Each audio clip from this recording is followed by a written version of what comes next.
Hey everybody, you know me, Tokyo Bronx, ACG, Rosa, I'm here with the man. Say who you are. I'm Megaran. That's who I am. Yes, and just tell us a little bit about what you do. What do people need to know about you on our channel? Well, I'd say that if they enjoy nerdy things, I write songs about nerdy things. So, all things that make me happy video games, comic books, anime, cartoons, like those things that wrestling, those things that make me go, those are the things that inspire my art. So, one day I just decided to make that a bigger part of my life, and the results have been astounding. Yeah. Yeah, so I first heard about you, it was all about this whole tour you're doing, Nerdy People of Color. So tell me about how did it all get started? Oh man, probably 2014. So it's been about 10 years where this was just an idea. Because for the longest time in the last 10 years, we were the only people of color we would see at conventions. Yeah. You'd be like, oh, there's the brown person, come here. Like, yo, there's another black person, come on, let's talk.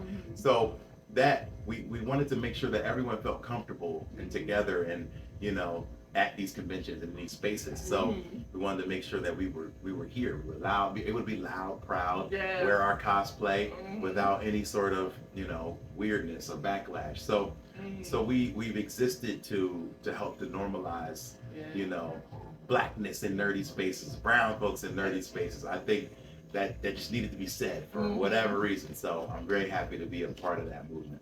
Yes, I'm definitely seeing the reception everywhere. You guys were recently at BlurCon this past weekend, right? Oh, how's that? Beautiful. Dream come true, man. Just seeing just beautiful people in awesome cosplay, having a blast, no drama, just music everywhere you walk. Just a vibe, BlurCon was a beautiful vibe. I recommend to anybody, if you haven't been, get to BlurCon because it's awesome. Nice. So, as a teacher, I'm sure you've had your share of many real rap battles with students, right? I'm sure they want to test you. Rap battles. No, I never battled a kid, but I thought about it a lot. I would freestyle with them. Like that was my thing to integrate hip hop in the classroom. Right. And I think that hip hop is an important key that can be used in education. Yeah. So I'd be like, let's make a math rap. All right, let's make a this rap. Let's make a George Washington rap. Nice. And low key, I had Hamilton before Hamilton, but we're not gonna talk about that. And Manuel, you can holler at me. But yeah, I was creating different things with poetry and things like that, and letting them see how much hip hop influences that stuff.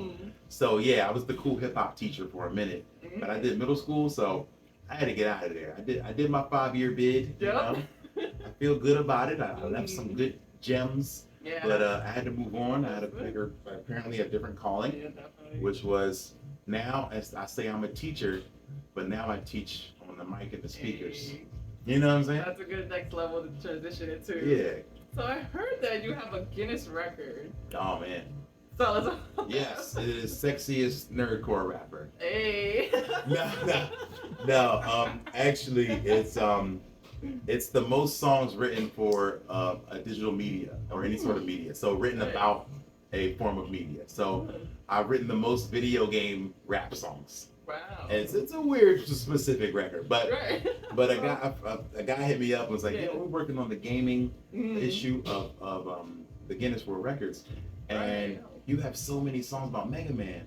How many? And I went back and counted, and I had 130 of different songs that I had written about Mega Man. Yeah. And he's like, dude, that's definitely a record. So, and he was like, yo, one day, because their office is in London, and he was like, one day, if you're ever in London, we'll give you a plaque. And I was like, well, it just so happens I'll be in London in 2 months. Was I going to be in London in 2 months? No. This was cap, as the kids say. But I was like, I'm going to find a way to get to London. This is 2018. Yeah. And so I started booking tours ahead of time and trying to book my way out there. And man, they picked me up at the airport. They took me to the office. We had a plaque ceremony. I performed for them. And I'm in the Guinness World Records. Yeah, that's right. Mm-hmm. So 130 kids, you can do it too. Just write 130 songs about whatever anime, manga, video game, comic book you like, and and release them, commercially. And you too could be a Guinness World Record holder. So as an artist, speaking about Guinness World Record holder, you wear many hats: rapper, educator, father. How do you balance this? I always talk about work-life balance. I'm a parent too. How do you balance all of those things? It's tough. I'm a new father, and being 40 plus and like kind of older in this game, having a 2-year-old at home, it's not easy because they need all your attention, all your effort. So, you know, ideally the best gigs are when I'm able to bring the family. Yes. And we get a few of those, but you know, I'm not quite there yet. You know, we don't have the bus and the tutor on the bus and all that cool stuff yet. But I'm speaking into existence one day it will happen. But the work-life balance is also important. So I'm able to go to work, wife's able to go to work. He's able to see us during the day. He's also in some daycare. He's getting some tutoring. So, but yeah, the balance is hard. But I think, you know, family first is always like, you don't go out on any sort of gig unless you know the family's going to be taken care of. You set up your you know, your babysitters if you need them. You set up your help. You know, we have a village. I'm very blessed. In Phoenix, we have a village of godparents, aunties, uncles they come through in a drop of a hat. So he is so well loved. But yeah, we FaceTime every day. We make sure there's some check-ins, some cool new things we're learning. And but it's so difficult. But you know, it's got to be done. So I realize now you find a way. Like when it's necessary, you find a way. Yeah, the same hat. That's why I'm here. If I have my village. Shout out to the village, man. Yeah, definitely. Those TTs, Tias, man. Yeah. Oh gosh, thank you so much for all the TTs. Yes. So last question is, what advice would you give to, I guess, new artists, new up-and-coming artists looking to blend into this type of genre and this music? Man, just make sure it's from the heart. Just speak from the heart. That's all. You know, especially when your audience is nerds, like they can recognize phony fakeness or contrived stuff. So make sure you speak it from the heart. If you really happen to love this one character that everybody hates in, I don't know, in Dragon Ball, and you want to write about him, do it. You know, MC Frontalot told me, make sure every song is about something. And that's like almost the opposite of what I learned coming up. I'm an MC from Philly. So it was about battling, it was about freestyle, it was about whatever's on your head, coming up with the craziest line, craziest metaphor.